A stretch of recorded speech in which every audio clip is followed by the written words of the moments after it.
बिस्मिल्लाहिर्रहमानिर्रहीम। Welcome to my YouTube channel. आज हम डिस्कस करेंगे कंपनी लॉ में डेफिनेशन ऑफ कंपनी और डिफरेंट टाइप्स ऑफ कंपनीज़ को देखेंगे। तो स्टार्ट करते हैं definitions of company. Company means a company form and register under the companies act 2017 और द कंपनी लॉ। कंपनी का मतलब है कि कोई भी कंपनी जो कि रजिस्टर हुई हो अंडर कंपनीज एक्ट 2017 के मुताबिक या कंपनी लॉ के मुताबिक। सो अब कंपनी लॉ को देखते हैं। कंपनी लॉ क्या है?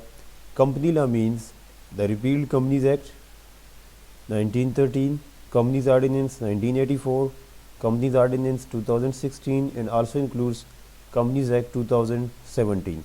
मतलब जो कंपनी लॉ है उसमें ये चारों जो लॉज हैं ये इंक्लूडेड हैं, जो एक्ट हैं।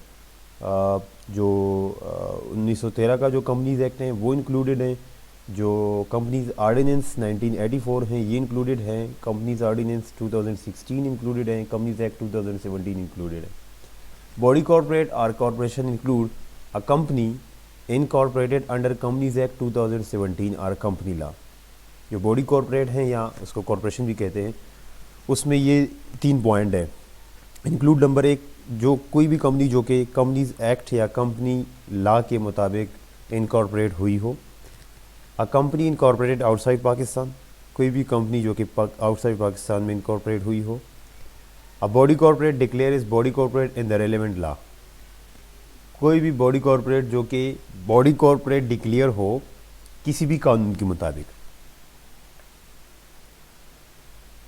अच्छा, but does not include a cooperative society registered under any law relating to the registration of cooperative society. ये इसके एक्सेप्शंस हैं बॉडी कॉर्पोरेट के, जिसमें कोऑपरेटिव सोसाइटी जो हैं वो इंक्लूडेड नहीं है।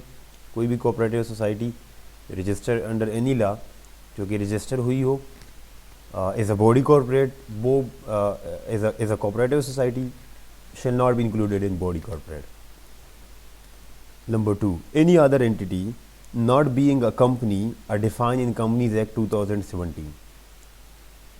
कोई भी दूसरी एंटिटी जो कि एज अ कंपनी डिफाइन ना हो इन कंपनीज एक्ट 2017 में, या और any other law for the time being which the concern minister of the federal government may by notification specify in this behalf. कोई भी फेडरल मिनिस्टर जो है फेडरल गवर्नमेंट का जो मिनिस्टर हैं वो किसी भी कंपनी को नोटिफिकेशन इशू करे कि ये बॉडी कॉर्पोरेट नहीं है फॉर द टाइम बीइंग, सो फिर वो नहीं होगा उस टाइम तक, अगर उसको सस्पेंड किया जाता है या इस तरह कोई केस होता है तो। Foreign company means any company और body corporate incorporated outside Pakistan, कोई भी कंपनी या कोई भी बॉडी कॉर्पोरेट जो कि आउटसाइड पाकिस्तान इनकॉर्पोरेट हुई हो, which is a place of business office in Pakistan whether by itself or through an agent physically or through electronic mode। मतलब उसका कोई भी बिजनेस प्लेस पाकिस्तान में हो या वो खुद यहाँ पे हो या उसका कोई एजेंट यहाँ पे काम करता हो फिज़िकली या थ्रू इलेक्ट्रॉनिक मोड। मतलब उसका जो एजेंट है वो फिज़िकली यहाँ पे प्रेजेंट हो या थ्रू इलेक्ट्रॉनिक मोड काम करता हो।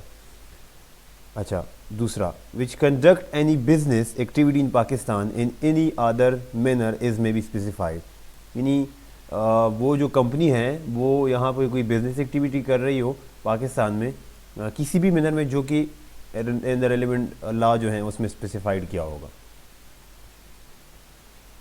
डिफरेंट टाइप्स ऑफ कंपनीज देखते हैं अकॉर्डिंग टू मेंबर्स लाइबिलिटी, यानी जो मेंबर्स की लाइबिलिटी है वो कहाँ पे अनलिमिटेड होगी, कहाँ पे लिमिटेड होगी। सो उसके मुताबिक जो डिफरेंट टाइप्स ऑफ कंपनीज हैं वो अब स्टडी करते हैं। कंपनी लिमिटेड बाय शेयर, जैसे नाम से ज़ाहिर हैं कि लिमिटेड बाय शेयर, मतलब कोई शेयर्स होंगे कंपनी में, जाहिर सी बातें शेयर्स ही होते हैं। So company limited by share means a company having the liability of its member limited by the memorandum to the extend of amount if any remaining unpaid on the shares respectively held by them. इसका मतलब ये है कि जो company limited by shares होती हैं उसमें अगर मिसाल के तौर पर एक बंदा company limited by share company में शेयर्स लेता है, परचेज़ करता है, तो मिसाल के तौर पर उसने 1 लाख के शेयर्स लिए हैं। अब 1 लाख के शेयर जब उसने लिए तो उसने 50,000 पे कर लिए और 50,000 जो है ना उसने अभी पे नहीं किए हैं। तो अब अगर जो कंपनी है वो लिक्विडेट हो जाती हैं, नुकसान करके लिक्विडेट हो जाती है, ख़त्म हो जाती हैं, तो अब वो जो बंदा है जिसने 1 लाख रुपए के शेयर लिए हैं, तो वो जो है ना उसकी लाइबिलिटी जो है वो 1 लाख तक है। उसने 1 लाख पे करने हैं, जो कि उसने 50,000 ऑलरेडी पे की हुई है, और 50,000 उसने जो कि अनपेड है वो भी उसने पे करने हैं। तो उसकी लाइबिलिटी जो है वो सिर्फ यही 1 लाख तक है जितनी उसकी ओनरशिप है, जितने जितने शेयर्स उसने परचेज़ किए हैं। तो वो उसको घर से पैसे लेके नहीं आने होंगे, और बस उसने जो लिए हैं और जो उसका अनपेड है वो पे करना होगा बस। अगर उसने स्टार्ट में 1 लाख के 1 लाख पे कर दिए हैं तो उसको 1 रुपये भी और नहीं देना होगा, बस उसका ये जो है ना नुकसान होगा। ये उसकी लायबिलिटी है। दूसरा है company limited by guarantee. Company limited by guarantee means the company having the liability of its member limited by the memorandum to such amount as the member may respectively thereby undertake to contribute to the asset of the company in the event of its being wound up। अच्छा, wound up का मतलब है लिक्विडेशंस, मतलब company ख़त्म हो जाना। उसके assets को से जब उसकी लाइबिलिटी जो है वो इतनी बढ़ जाती है कि उस एसेट्स इंक्रीज़ कर जाता है, तो फिर अगर वो कंपनी लिक्विडेट हो जाती हैं, उसको ख़त्म बंद किया जाता है, तो उसके जो ये एक बहुत लंबी वो है ना डिस्कशन है कि एक रजिस्ट्रार जो हैं वो आके फिर एक बंदे को अपॉइंट करता है, फिर वो कंपनी के सारे एसेट्स जो हैं उसको सेल करके जितनी भी लाइबिलिटी है उसको सेट ऑफ करता है। सो इसको ये लिक्विडेशन का प्रोसेस होता है। इसको हम डिटेल में बाद में स्टडी करेंगे। अच्छा, कंपनी लिमिटेड बाय गारंटी का मतलब ये है कि कंपनी जो है ना वो इनकॉर्पोरेट होती है, तो 2-3 जो है ना उसके शेयर होल्डर हैं, तो वो इस तरह करते हैं कि वो कंपनी को जो है ना गारंटी देती हैं कि हम ये कुछ शेयर्स ले लेते हैं, कुछ वो शेयर ले लेते हैं, और जो है ना कुछ अमाउंट की जो है ना से कि 20 लाख या 30 लाख जितनी भी है उसकी वो गारंटी दे देते हैं। मिसाल के तौर पर 20 लाख रुपए की वो गारंटी दे देते हैं कि इतना हम गारंटी देते हैं कि अगर कंपनी लिक्विडेट होती है तो हम ये पे करेंगे। उनको उसके बदले में ना ओनरशिप मिल जाती है गारंटी की उसमें बदले में। सो वो अच्छा, company limited by guarantee. Company limited by guarantee means a company having the liability of its member limited by the memorandum to such amount as the member may respectively thereby undertake to contribute to the assets of the company in the event of its being wound up। So एक liquidation का process होता है जब company की liability asset से exceed कर जाते हैं, तो फिर रजिस्ट्रार की तरफ से एक ऑफिसर जो है ना वो अपॉइंट किया जाता है, और फिर उस कंपनी की जितनी एसेट्स होती हैं वो सारी सेल करके उसकी लाइबिलिटी जो है वो सेटअप करते हैं। तो ये जो वाउंड अप है इसका मतलब लिक्विडेशन है, तो इसका ये मतलब होता है। अच्छा, limited by guarantee, company limited by guarantee का मतलब है कि जो मेंबर ऑफ द कंपनी होते हैं उनकी लाइबिलिटी जो होती हैं वो मेमोरेंडम में लिखी होती है। मेमोरेंडम एक डॉक्यूमेंट्स होता है, उसमें ये सारी चीज़ें लिखी होती है। जो मेंबर हैं, मेंबर ऑफ द कंपनी हैं, वो क्या करते हैं जब जो कंपनी इनकॉर्पोरेट होती है, जो 2-3-4 बंदों ने आपस में कंपनी जो है ना रजिस्टर करवाई, तो उसमें 2-3 बंदे या सारे जो है ना कुछ अमाउंट जो है ना वो करते हैं, स्टार्ट में ये पेमेंट कर लेते हैं, काम स्टार्ट कर लेते हैं, और जो है ना कुछ की वो गारंटी ले लेते हैं कि हम जो है ना गारंटी लेंगे, अगर कंपनी लिक्विडेट होती है तो हम जो है ना इसमें कंट्रीब्यूट करेंगे। सो वो जो जितना कंट्रीब्यूशन उनका होता है वो मेमोरेंडम में लिखा होता है। सो इसको जो है ना कंपनी लिमिटेड बाय गारंटी कहते हैं। Unlimited company. Unlimited company means a company not having any limit on the liability of its member. This is all the advantage of a normal company except that the availability of its member is not limited. In practice, unlimited company are fairly rare but are sometimes used by a partnership style business। इसका मतलब ये होता है कि बाकी तो सारा company की तरह होता है, बाकी कंपनियों की तरह होता है, लेकिन इसकी जो लाइबिलिटी है मेंबर की वो अनलिमिटेड होती है। This is all the advantage of a normal company except the liability of its member is not limited। Okay, in practice unlimited company are fairly rare, मतलब कि बहुत कम ही होते हैं, but are sometime use by a partnership style business. लेकिन जो है ना समटाइम जो है ना इज़ अ पार्टनरशिप जिस तरह होता है पार्टनरशिप स्टाइल बिजनेस, तो उसमें जो है ना अनलिमिटेड कंपनी जो है ना यूज़ होता है। अच्छा, अब यहाँ पे क्या मतलब है, वहाँ पे हमने पढ़ा लिमिटेड कंपनी में, लिमिटेड बाय शेयर में, कि जो शेयर होल्डर होता है उसकी जो लायबिलिटी होती है वो लिमिटेड होती है, लेकिन यहाँ पे अनलिमिटेड होती है। वहाँ पे हमने क्या पढ़ा, वहाँ पे हमने ये पढ़ा कि अगर उसने 1 लाख रुपए के शेयर लिए हैं और उसने 1 लाख रुपए स्टार्ट में पे कर दिए हैं, अब अगर कंपनी लिक्विडेट हो जाती है तो उस शेयर होल्डर को घर से और पैसे नहीं लेके आने होते, बस उसने जो लाख रुपए पे किए हैं, जो शेयर्स उसने लाख रुपए के लिए हैं, बस सिर्फ उसके जो है ना उसका वो लॉस हो जाता है। यहाँ पे ये केस है कि कंपनी में अगर आप अनलिमिटेड कंपनी है, उसकी मेंबर की लायबिलिटी अनलिमिटेड है, इसका मतलब ये है कि 1 लाख रुपए के शेयर आपने लिए हैं, वो तो अगर लॉस हो जाता है तो वो तो आपके गए। अब अगर कंपनी लिक्विडेट हो जाती है तो अगर कंपनी के ऊपर कोई लायबिलिटी और भी आती है, अगर उसके मिसाल के तौर पर उसके एसेट हमने सेल कर लिए हैं, उसमें से सेट ऑफ कर लिए हैं हमने लायबिलिटी, अब भी लायबिलिटी जो है ना कुछ रहती है, तो वो हमें घर से लेके आने होते हैं, वो हमें घर से लेके आने होते हैं, पैसे और लेके आने होते हैं। वो एक जो लाख रुपए हैं वो तो स्टार्ट में गए, लेकिन अब भी लायबिलिटी अगर रहती है कंपनी की तो वो हमने पे करनी होती है, जाहिर सी बात है। अच्छा, अब यहाँ पे हैं types of company, private versus public. अब यहाँ पे देखेंगे प्राइवेट कंपनी क्या होती है, पब्लिक कंपनी क्या होती है। उससे पहले ये एक छोटी सी है, single member company. Single member company means a company which is only one member, मतलब जिसका सिर्फ एक ही मेंबर हो। It is a company which consist of a single member who is also director of the company, यानी single member होता है जो कि डायरेक्टर ऑफ द कंपनी भी होता है। These companies are govern by special rule, special rules के through चलती है। In these companies SMC, PVT limited, यानी single member company private limited, इसको शॉर्टकट लिखते हैं, is added to the name of the company. ये जो है ना कंपनी की जो कोई भी नाम होता है, मिसाल के तौर पर अली नाम है, सो अली CMC प्राइवेट लिमिटेड, ये एंड पे लेकर जाता है। अब यहाँ पे इसका मतलब ये नहीं है कि सिंगल मेंबर कंपनी का मतलब यही है कि उस कंपनी में सिर्फ एक ही बंदा होगा, मतलब उसका ओनर एक होगा जो कि उसका डायरेक्टर होगा, मेंबर उसका एक ही होगा जो कि उसका डायरेक्टर होगा, लेकिन उसको चलाने के लिए डायरेक्टर उसने रखे होंगे।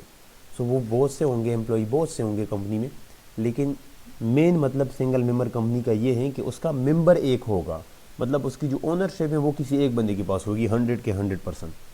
दूसरा है प्राइवेट कंपनी।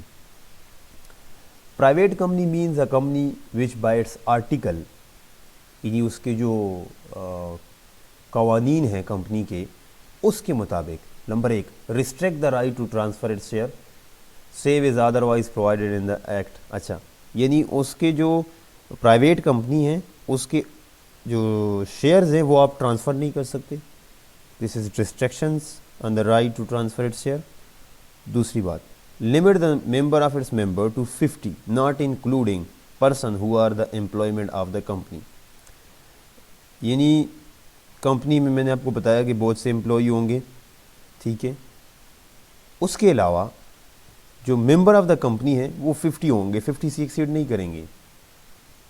ये प्राइवेट कंपनी की दूसरी जो है ना वो शर्त है।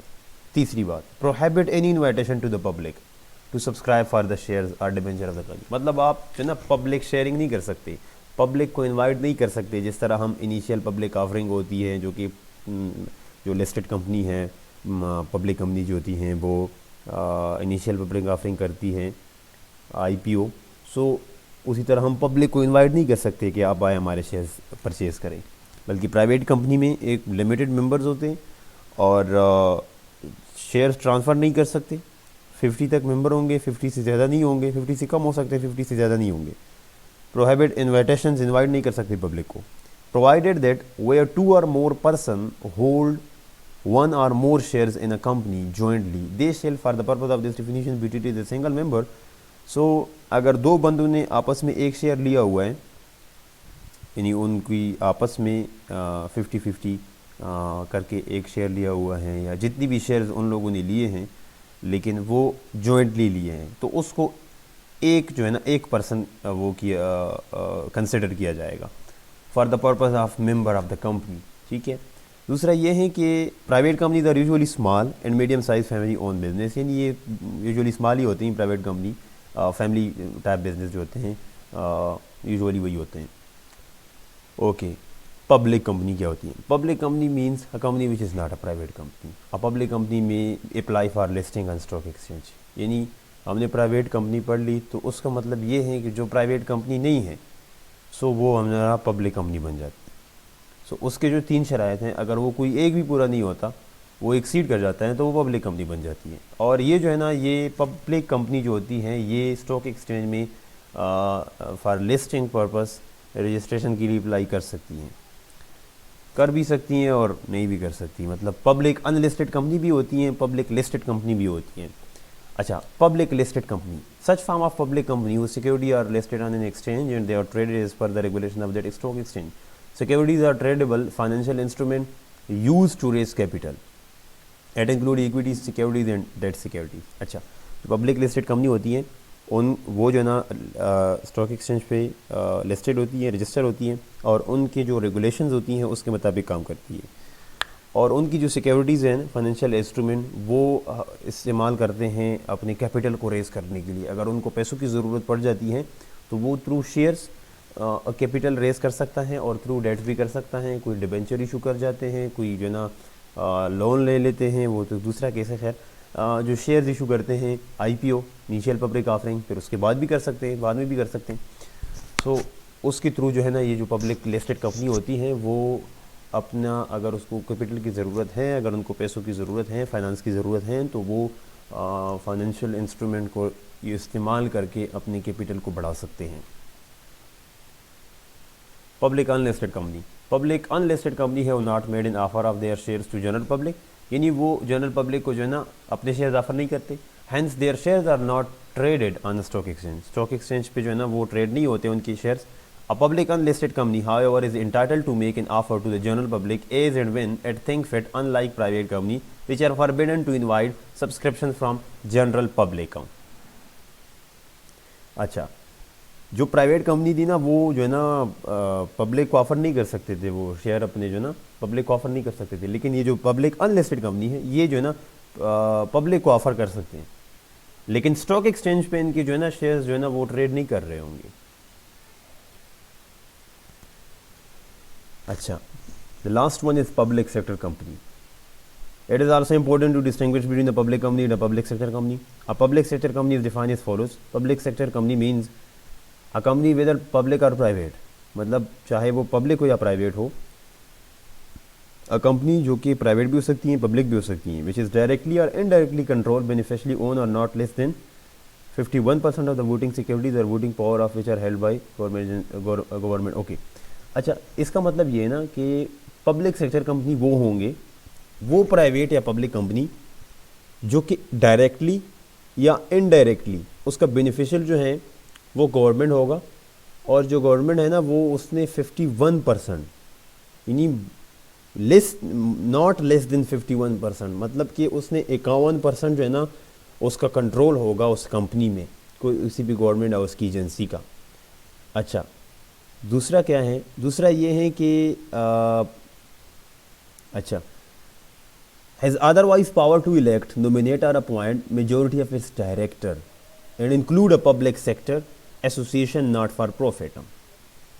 जो गवर्नमेंट है उसके पास ये पावर हो कि वो इलेक्ट कर सके, नोमिनेट कर सके, अपॉइंट कर सके मेजोरिटी ऑफ इट्स डायरेक्टर।